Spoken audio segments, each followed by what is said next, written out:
So Fitz, the portal is open for players to visit Penn State. I don't know how any of this works at this point. I don't understand when you can enroll, but blah, blah, blah. They are still trying to build for 2025. So what's going on with Penn State football and the transfer portal? And then we'll talk about recruiting in a second. Yeah, it's that ultimate balancing act right now because you're still in the same boat as every non-playoff team. I mean, there's four teams remaining, obviously, but everybody is trying to add teams through the portal. Ohio State, I think, just added another one this morning. So like it's all happening. It's a balancing act, and that's why you've got a big staff, and that's why these guys get paid a lot of money.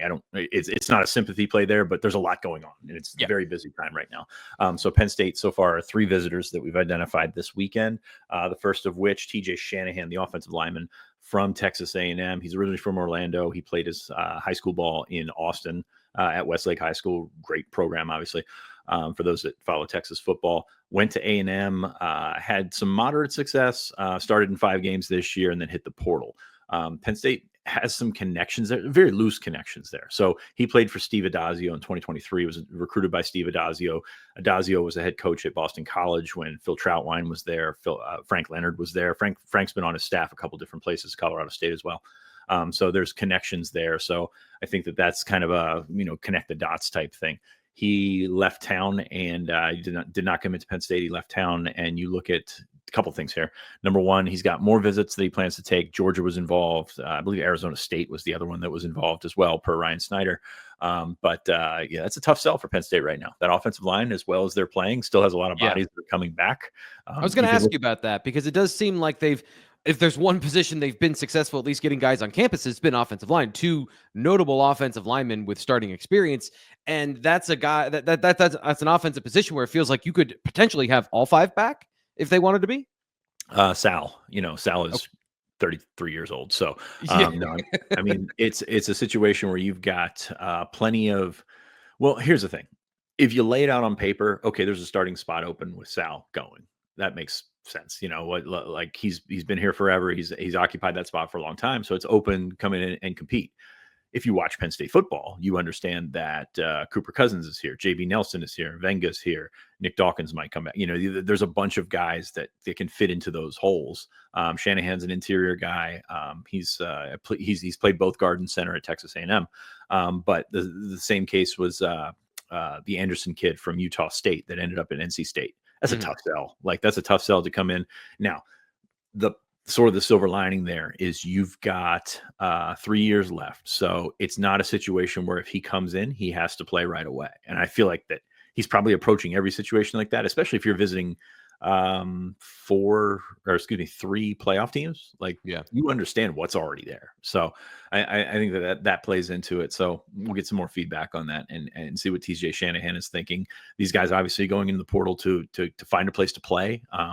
Penn State, not the best opportunity to do that, but they've hosted 2 offensive linemen because it is an appealing place to at least check out and at least explore the space, really. Yeah.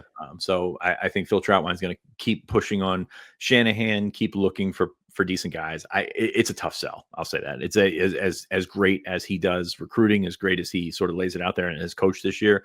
It's a tough sell for Penn State to bring an offensive lineman, but they're restocking. They want to restock everywhere. This is not a situation where you've got a set of positions and you just have to stick within those parameters.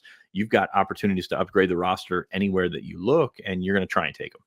Yeah, I think the offensive line and the success of Nolan Rucci is also part of the conversation. I would assume of you want to come in and you want to start, but you want to be in a place where if you play well, you will play. And obviously injury is a part of this conversation, but that success can't hurt. So it's an interesting situation where you would have thought Nolan Rucci would be in a similar mindset, came to Penn State and ended up like he's playing in a playoff. That's a huge deal for a guy like Nolan Rucci. Yeah, absolutely. And you've got a sort of a blueprint for a guy with a couple years left, and they can make that work. I will say this. Anthony Donka, a healthy Anthony Donka is your best tackle. To me, bar none, player, prospect, whatever. So Rucci's playing well. That's great. But Donka's going to come back at some point, not this year, but he's going to be a tackle for them. He's going to be their main guy for them. So it's a good problem to have guys that have played well, 3 guys, maybe 4 guys, and maybe Egan Boyer takes a big step this offseason. all of a sudden you start feeling okay about that. Obviously, Yeah. you want these guys as healthy as possible. You want Donka, who's battled a series of injuries this year, to get back, and then do that math. But at the same time, like, can't forget about that guy because he's really, really good. As much as Penn State has wanted to play three safeties, we've seen a lot of not three safeties at Penn State this year. And honestly, over the last couple of years, success at linebacker, but still trying to build that profile on the back end. And Miami safety Jaden Harris visited recently. What do we know about that situation? Jaden Harris started 12 games for 12 or 13 games. Sorry, I can't remember my write-up right now, but he started most or all of the games for Miami this year. Look, Miami defense was bad. They were bad. But Yeah. this is a kid that has started. He sat behind two NFL guys, came in, started right away. Miami fans are, you know what? It's funny because you look at the scouting report. Somebody posted a scouting report yesterday on BlueWhiteIllustrated.com. I was like, that's Jalen Kimber for you right there, because tackling issues, that defense as a whole was very, very bad. Miami fans happy to see him go. It's an ad lib. You can fill in Jalen Kimber in Florida last year, and you kind of get the same thing. Jalen Kimber's played pretty well for Penn State. So I think, to me, this entire portal system, to me, keeps going back to, are these guys like finding the right scheme?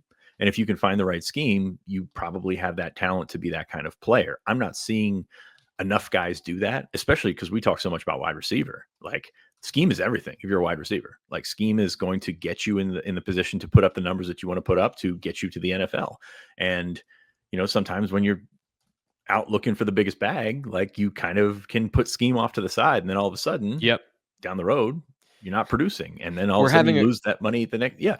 I mean, I haven't done it for last portal season, but the portal season before last, I went through all the receivers that Penn State recruited or was connected with or offered and something like that. A lot of them flamed out. A lot of them did nothing, and including some guys that went to Penn State. So it's a tough read. It's tough to handle that. But could Jaden Harris be successful in Penn State system? Absolutely. A lot of safeties around the country could be as well. He was recruited by Manny Diaz, I do believe, and so there is that tie, because he sat behind Cam Kitchens and James Williams, two high 4 and 5-star safeties.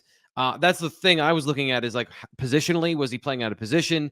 He seems to be recruited for this style of defense. And when you have Mario Cristobal come in and play something completely different, I don't even know what their defense is. I just know, like, that might be an issue for him, and a better fit positionally, structurally, all makes the world of the difference, for sure. And we forget this is a version of Tom Allen's defense. This is not really Tom Allen's defense. Tom Allen's defense played against West Virginia with 3 safeties, with KJ Winston being the national defensive player of the week. So, like, I mean, you're going to want to get more safeties in there. You're going to want to figure out how all the stuff comes together. So I take these scouting reports for when guys are outgoing with the appropriate amount of salt. Like, I don't know. I'm sure there's something to it. I'm sure he's been burnt. I'm sure he's missed tackles. I'm sure he's done things like that. But, like, to me, it's scheme fit. If they think he's a scheme fit, then they've kind of earned the benefit of the doubt in figuring out these guys.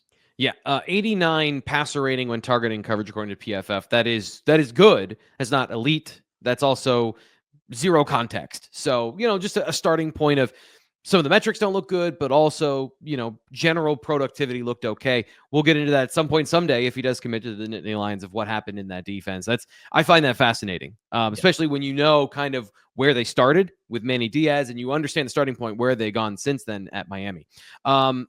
One last transfer, which I know we're not going to get into the name today, but you can go to BlueWhiteIllustrated.com right now, subscribe for $1, $1 single, and then you get an access for a week. You can decide if you want to join us for the year after that. You'll get that information about what player has joined the campus to see Penn State from the transfer portal. Fitz, I don't know if you want to get into that position or anything like that at all, so I covered you with the $1 promo. We can also get into a brief recruiting conversation after that. So dealer's choice here. Where are we going here to end Fitz's recruiting update? Yeah, defensive line still a big priority for Penn State. They've got Anai White signed. They've got a couple of receivers signed, but defensive line remains a big priority for Penn State. With recruiting, junior day is about to fire back up.